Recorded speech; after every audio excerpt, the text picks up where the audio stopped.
그 후에 내가 내 영을 만민에게 부어주리니 너희 자녀들이 장래일을 말할 것이며 내 늙은이는 꿈을 꾸며 내 젊은이는 이상을 볼 것이며 그때 내가 또 내 영을 남종과 여종에게 부어줄 것이며 내가 이적을 하늘과 땅에 베풀리니 곧 비와 불과 연기 기둥이라 여호와의 크고 두려운 날이 이르기 전에 해가 붉어지고 달이 빛같이 변하려니와 다같이 누구든지 여호와 이름을 부르는 자는 구원을 얻으리니 이는 나 여호와의 말씀대로 시온 산과 예루살렘에서 피할 자가 있을 것이며 남은 자 중에 나 여호와의 부름을 받을 자가 있을 것임이니라.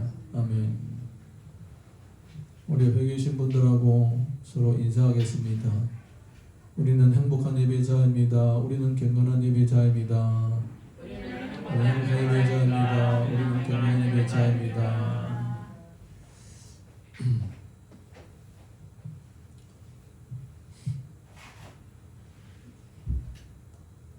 넌센스 퀴즈 몇 개가 있는데 우리 한번 풀어보고 시작하겠습니다.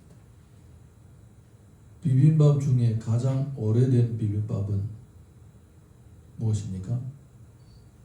비빔밥 중에 가장 오래된 비빔밥. 전주 비빔밥. 어제 것도 아니고 전주의 것.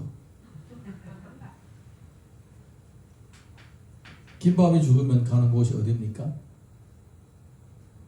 김밥 천국.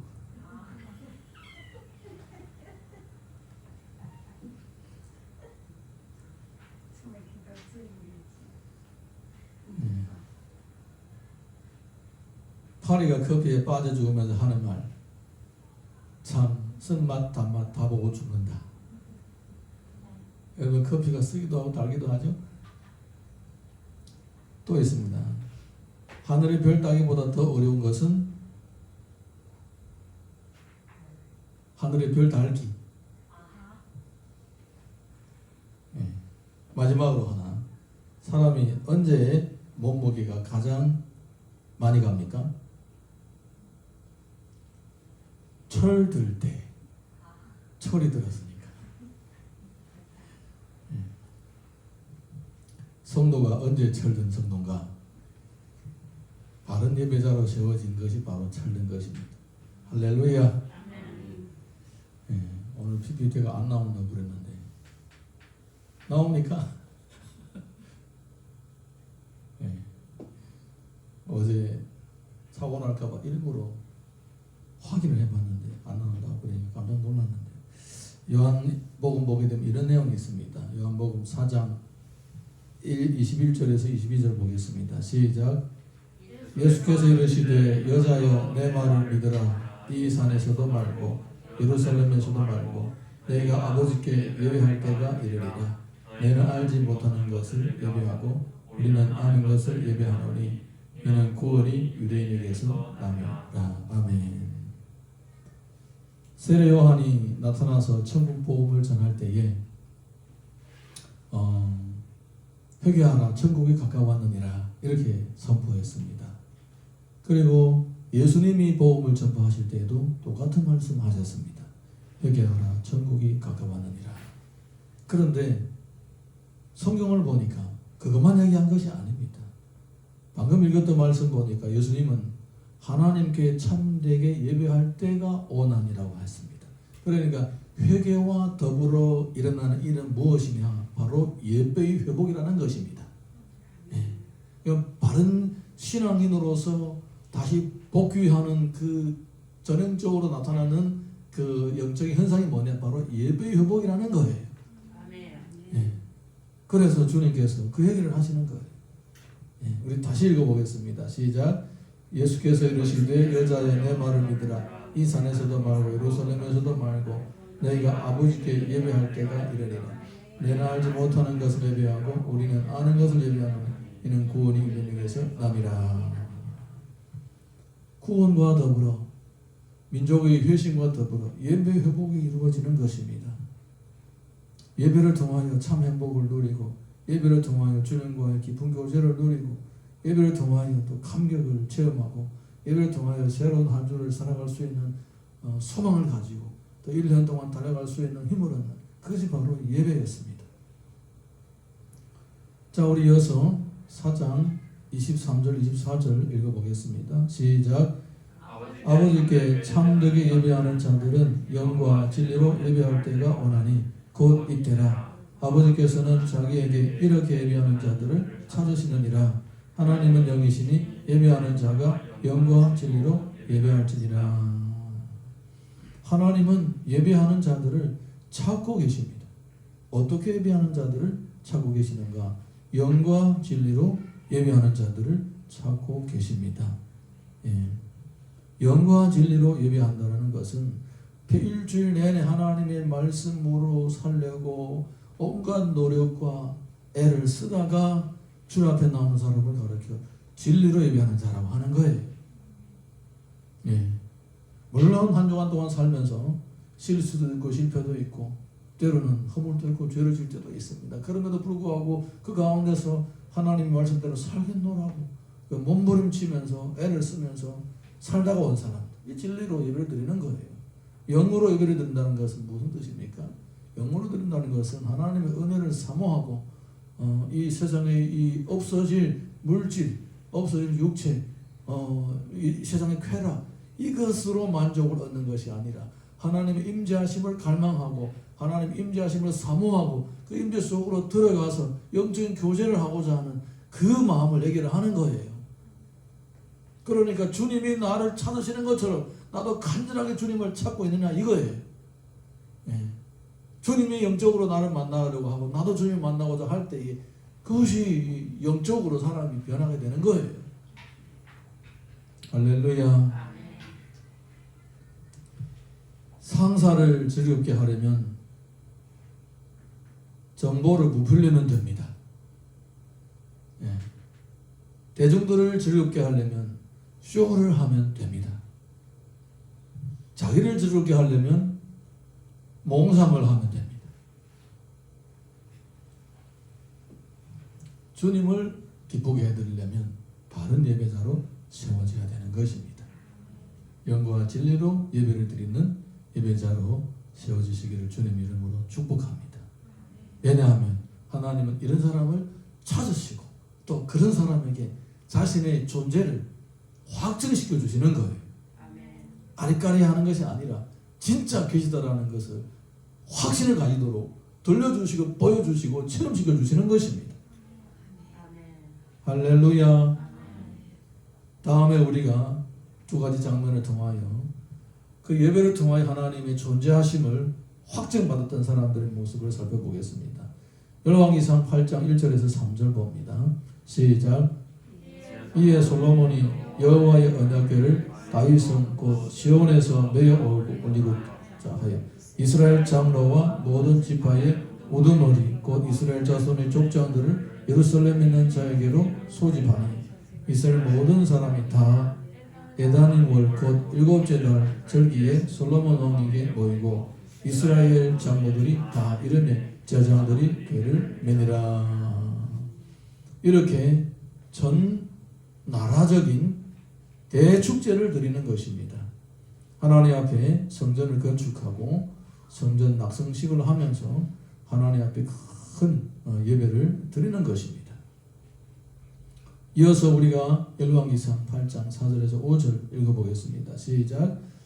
여호와의 궤와 회막과 성막 안의 모든 거룩한 기구들을 메고 올라가되 제사장과 레위 사람이 그것들을 메고 올라가매 솔로몬 왕과 그 앞에 모인 이스라엘 회중이 그와 함께 그 궤 앞에 있어 양과 소로 제사를 지냈으니 그 수가 많아 기록할 수도 없고 실 수도 없었더라. 아멘. 하나님 앞에 제사를 드리는데 한두 번이 아니라 계속 제사를 드리는 것입니다. 양과 소가 끊이지 않도록 그렇게 제사를 드렸던 것입니다.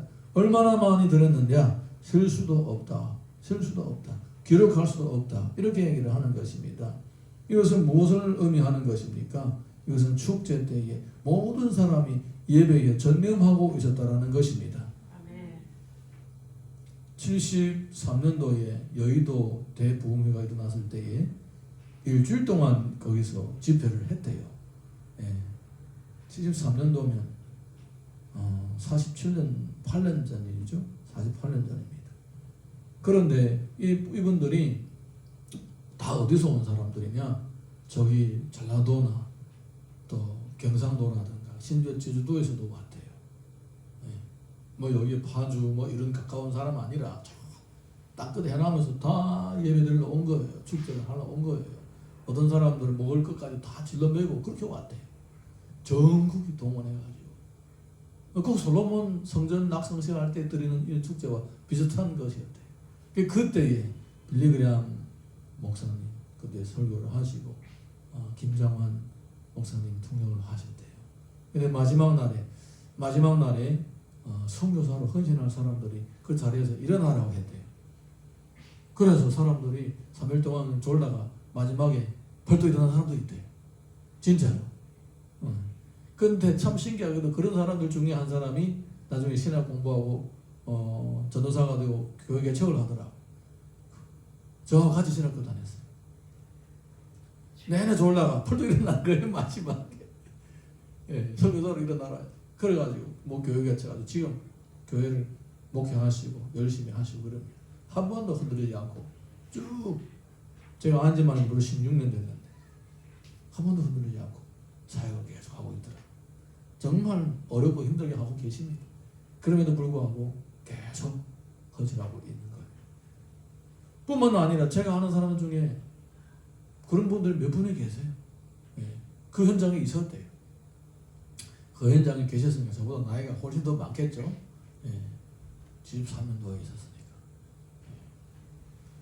저희 스승 중에 한 분도 그 현장에 갔다가 은혜 받고 그리고 이제 교회 다니겠는데 그냥 교회에서 장로도 하고 뭐 목사도 하려고 했는데 나중에 하나님께서 갑자기 방향을 돌려가지고 중국 선교로 보내대. 그래서 선교사가 된 거예요.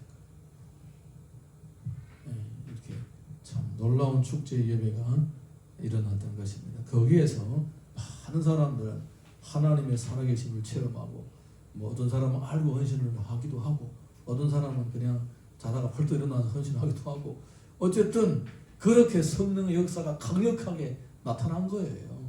어쩌면 그게 향후 수십 년 동안 한국 교회가 세계에서 최고의 선교 대국이 되었던 시작일 수도 있는 것입니다. 숫자로 하면 미국이 제일 많다고 하지만은 비율을 따지면 한국이 제일 많은 거예요.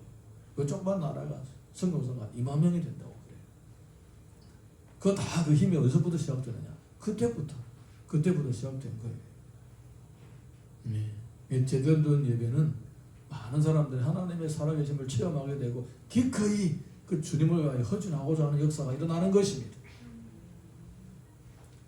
자, 우리 이어서 열왕기상 8장 10절에서 11절 읽어보겠습니다. 시작.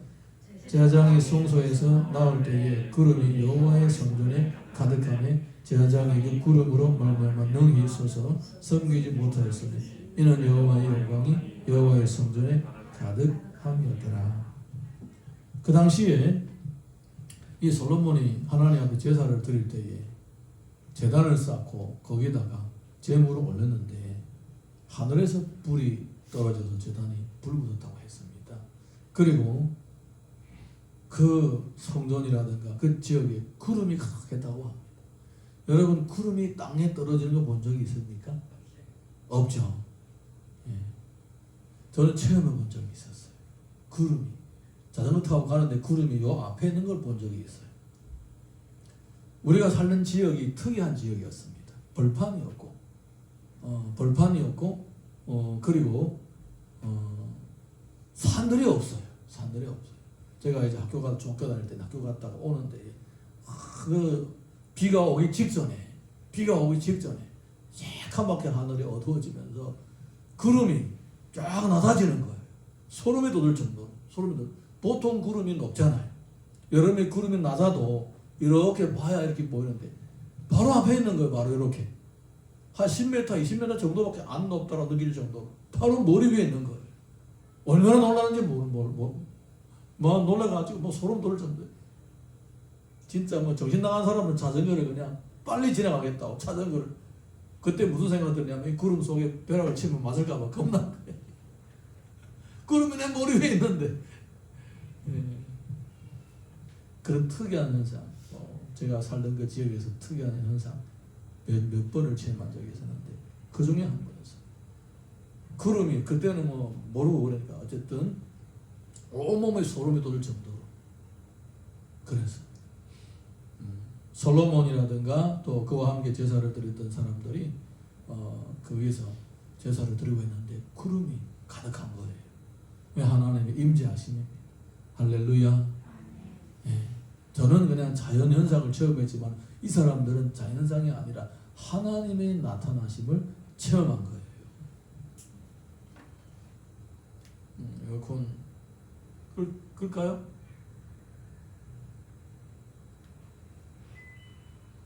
좀 낮춰놓읍시다. 갑자기 더워지네요.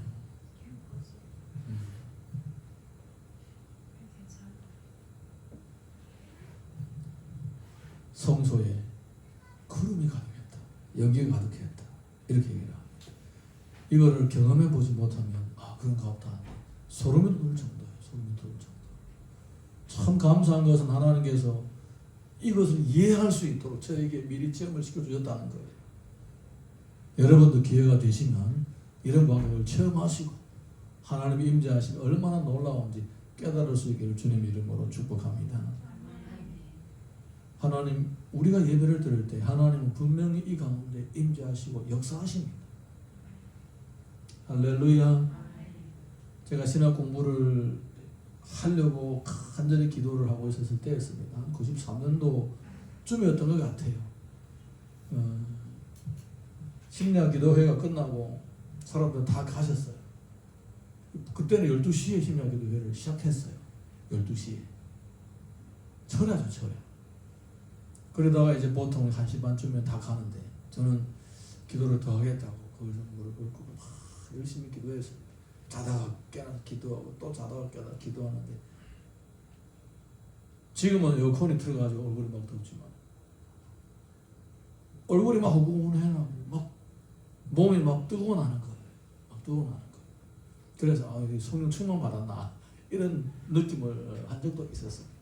그리고 계속 기도했는데 기도하다가 한 새벽쯤에 됐는데 새벽 넘었죠. 거의 뭐 해가 뜰 때 창살로 이렇게 해가 예배당의 창문으로서 해가 들어올 해가 빛이 들어올 때까지 했으니까 기도하는데 등까지 따뜻해지더라고요.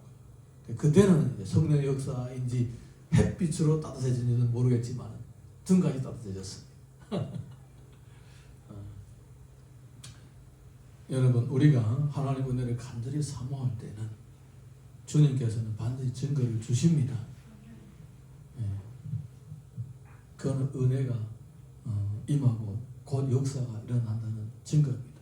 그래서 그해 4월 달에 신앙 공부가 시작이 된 거예요. 어떤 선교사님 두 분이 오셔가지고 그분들도 뭐 오래 계획한 게 아니고 12월 달에 홍콩에서 어떤 선교 집회를 참석하고 그때 은혜 받아가지고 중국 선교 가자라고 그렇게 급하게 전했대요. 그런 일들이 생기는 거예요. 그래서 뭐 참 저한테는 완전히 뭐 너무너무나 좋은 기회예요. 너무나 좋은 기회죠. 2년 동안 시골 교회에서 섬기고 있었는데 많은 것도 없고 찬송도 곡도 잘 모르고 뭐 시골에서 다 그러잖아요.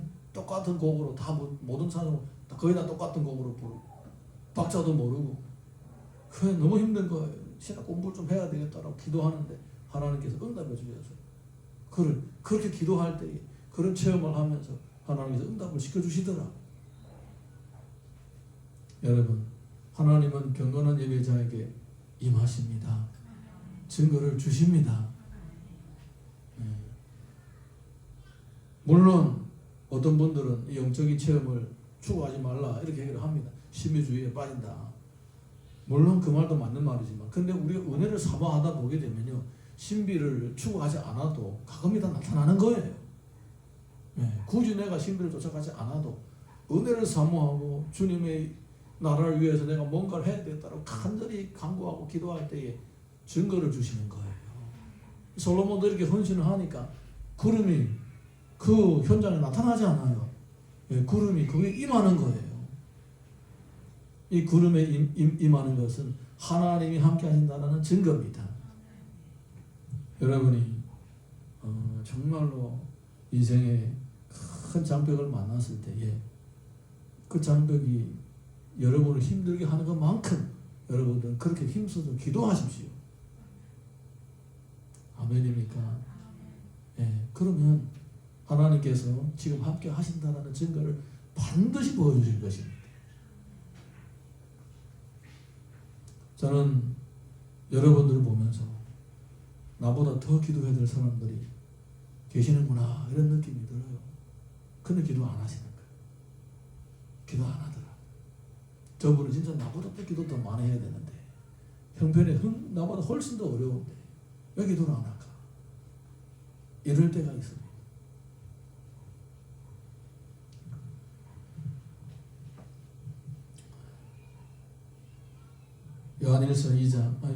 요엘서 2장 23절과 27절 읽어보겠습니다. 시작. 시온의 자네들아 너희는 너희 하나님 여호와로 말미암아 기뻐하며 즐거워할지어다. 그가 너희를 위하여 비를 내리시되 이런 비를 너희에게 적당하게 주시리니 이런 비와 늦은 비가 예전과 같을 것이라. 그런즉 내가 이스라엘 가운데 있어 너희 하나님 여호와가 되고 다른 이가 없는 줄 너희가 알 것이다. 내 백성이 영원히 수치를 당하지 아니하리로다.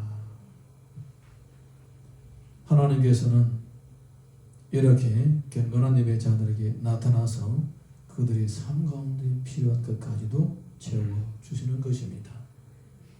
뭐를 주신다고 했습니까?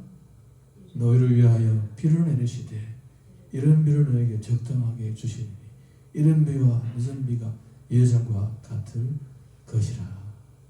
예배가 회복이 되니까 주님께 주시는 은혜도 삶 가운데 임하는 주님의 은혜도 회복. 물론 신학자들 이것을 성령의 임재를 이렇게 임재로 해석하기도 합니다. 예. 성령의 임재, 성령의 임재하심. 늦은 비, 이른 비와 늦은 비는 성령의 임재하심을 예언한다 이렇게 해석합니다. 예. 신학자들은 그렇게 하십시오. 예. 이 말씀의 1차적인 청중은 요엘시대의 사람들입니다. 요엘시대 사람들. 그리고 이 말씀의 1차적인 의미는 그 사람들의 농사를 하는데 진짜 비가 내리고 이른 비가 내리고 늦은 비가 내려서 하나님의 축복으로 먹고 사는 것이 부족함이 없게 하는 것입니다. 그 추가로 신학자들이 알아서 설명하는 것은 신학자들이 마음대로 하시라고 해요. 예. 이 성경의 말씀 본 뜻은 최초의 뜻은 그것입니다. 예. 먹고 사는 것. 먹고 사는 것. 사실 저는 오랫동안 우리 성도님들을 기도할 때에 받은 기도 제목을 가지고 기도하고 추가로 믿음을 위해서만 기도를 많이 했는데 요새 기도 제목이 조금 추가되었어요. 우리 성도님들을 기도할 때마다 먹고 살기에 힘들지 않도록 가만히 보니까 이 먹고 사는 게 굉장히 힘들어질 것 같아요. 점점 더 힘들어질 것 같아요. 지금 4차 산업이 진행이 되면요 많은 직업들이 없어집니다. 그러면요 점점 더 먹고 살기 힘들어지는 거예요. 기술과 또 능력 가진 사람들만 살아남고 빨리빨리 대응하지 못하는 사람은요 정말 위험합니다. 정말 위험합니다. 그 위기가 느껴져가지고 계속 기도를 하게 되더라고요. 먹고 사는 문제가 참 중요하다. 나중에 로봇이 사람이 하는 일을 다 대신합니다. 사람이 할 일이 없어지는 거예요. 그러면 뭐 먹고 살아요? 예, 힘들어지는 거예요. 그 다음에는 걱정스러운 거예요. 걱정스러운 거예요. 저는 우리 성도님들이 온전하고 바른 예배자로 세워져서 하나님 주신 이른 비와 늦은 비를 통하여 영적과도 채워지고 삶이도 채워지시기를 예수님 이름으로 축복합니다. 요엘 2장 28절에서 30절 읽어보겠습니다. 시작. 그 후에 내가 내 영을 만민에게 보여주리니 너희 자녀들이 장래일을 말할 것이며 너희 늙은이는 꿈을 꾸며 너희 젊은이는 이상을 볼 것이며 그때에 내가 또 내 영을 남종과 여종에게 부어줄 것이며 내가 이적을 하늘과 땅에 베풀리니 곧 피와 불과 연기 기동이라. 아멘. 참된 예배자에게는 이런 하나님의 존재의 증거가 나타나게 되고 하나님의 살아 역사하시는 증거가 나타나게 되는 것입니다. 이것이 대중화가 된 것이 언제였느냐? 바로 오순절 성령 역사에 그때였습니다. 이 사람들 기도하는데 불이 나타나고 연기가 나타나는 거예요. 땅이 진동하는 거예요. 여기서 기록한 이 내용이 그대로 이루어지는 거예요. 그대로 이루어지는 거예요. 그래서 그분들은 하나님의 살아계심을 체험하고 나서 더 이상 두려워하는 자가 아니라 용기를 내서 죽음을 마다하지 않고 복음을 전하는 사람들로 바뀐 거예요. 하나님은 우리들에게 은혜를 주시고자 임하시는 것입니다. 하나님 자신의 살아계심을 나타내고자 하시는 거예요. 할렐루야. 자, 이어서 요엘 2장 31절에서 32절 읽어보겠습니다. 시작. 여호와의 크고 두려운 날에 이르기 전에 해가 어두워지고 달이 핏빛과 같이 해내리니와 누구든지 여호와 이름을 부르는 자는 구원을 얻으리니 이는 나 여호와의 말대로 시온성 예루살렘에서 피할 자가 있을 것이며 남은 자 중에 나 여호와의 부름을 받을 자가 있을 것이니라. 아멘. 하나님의 임재하심은 사람에 따라서 두 가지 결과로 나타나는 것입니다. 하나님이 임재하실 때에 주의 은혜를 사모하고 기다리는 사람에게는 복으로 나타나는 거예요. 하나님을 간절히 찾고 부르짖는 사람에게는 복으로 나타나는 거예요. 그렇지만은 주님을 멀리 떠나고 등지고 믿지 않고 바로 살지 않는 사람에게는 심판으로 나타나는 거예요. 여기서 보면 핏빛, 전쟁을 얘기하는 거예요. 죽음을 의미하는 것입니다. 여러분, 우리가 바른 예배자로 살 때에 주님의 임재하심이 우리들에게 큰 복이 되는 것입니다. 할렐루야. 주말이 됐는데 같은 회사에 다니는 절친이 있었습니다. 이 절친이 뭐라고 얘기하냐면, 야, 내일은 쉬는 날인데 평일처럼 그렇게 화장을 하지 말고 생얼로 피부도 좀 쉬게 해야 되지 않겠냐? 여러분 그러십니까? 피부도 좀 쉬어야 돼.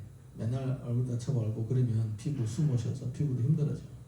그래서 내가 놀러 갈 테니까 절친끼리 그렇게 서로 허물이 없으니까 생얼로 있어도 돼. 그런 거예요. 그래서 이 사람이 그래 그런가 보다.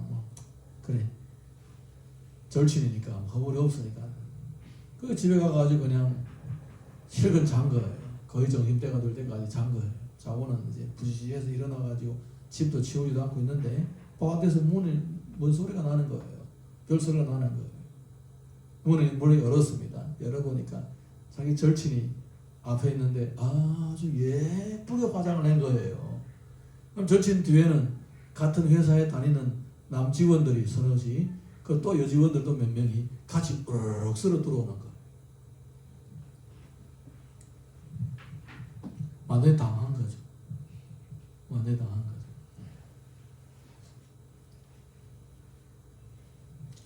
절친이 일부러 함정을 파는 거예요.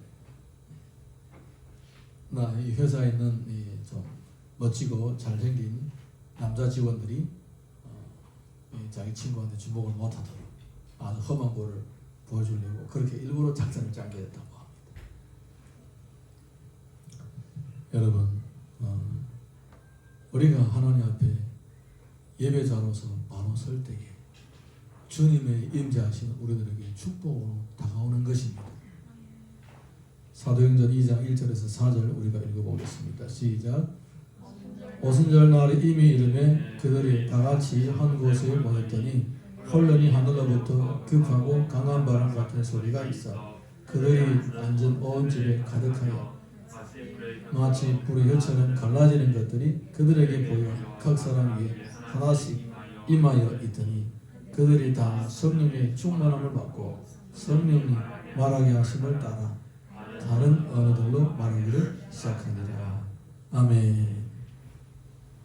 이들이 모여있을 때에 성령님이 강력하게 임하고 그들에게 하나님의 살아계시는 증거가 나타났던 것입니다. 사도행전 4장 31절 보겠습니다. 시작. 빌기를 다음에 모인 곳이 진동하더니 무리가 다 성령이 충만하여 담대히 하나님의 말씀을 전하니라. 일회적인 사건으로 끝난 것이 아니었습니다. 이들에게는 또 모일 때마다 간절하게 하나님의 은혜를 간구할 때마다 바른 예배를 드릴 때마다 이런 역사가 일어났던 것입니다. 여러분, 성령의 충만하시면 하나님의 임재하시면요, 물론 구름으로 연기로 불로 나타나기도 하지만은 여러 가지 방법으로 나타나기도 합니다. 우리가 정말 예배 드리러 오기 전에는 온갖 근심과 걱정들이 마음에 가득 쌓였는데 예배를 드리면서 그 근심과 걱정이 다 사라질 수도 있는 거예요. 하나님은 그렇게 역사하시는 거예요. 예. 그리고 내가 하는 일들이 잘 풀리지 않아서 참 어려워하고 있는데 하나님 앞에 나와서 간절히 기도하고 나니까 왠지 될 것 같은 확신도 가지게 되고, 예. 이거 이제는 그만둬야 하는 게 아닌가, 이게 포기하고도 싶을 때, 내가 하는 일을 포기하고 싶을 때 하나님 앞에 나와 기도했더니 주님께서 다시 할 수 있는 그런 마음을 붙잡아 주시고, 이런 것들은 뭡니까? 다 성령의 역사하심입니다. 저는 아직 체험해 보지 못했는데 제 동역자는 예배를 드리다가 성경 교회의 그 어떤 환자가 벌떡 나왔대요. 예배를 드리는데 뭐 기도하지 않았는데 예배 드리다가 그냥 나와버린 거예요. 예. 여러 가지 모습으로 하나님은 자신의 살아계심을 성도들에게 나타나시고 각인시켜 주시고 확신을 주시는 거예요. 저는 우리 성도님들이 예배를 드릴 때에 기대하는 마음으로 예배를 드렸으면 좋겠습니다. 하나님은요, 사모하는 자들에게 반드시 자신의 계심을 보여주십니다. 네. 이 시간에 우리가 자리에서 다 같이 일어나셔서 우리 가운데 계시는 성령이 나에게 더 강력한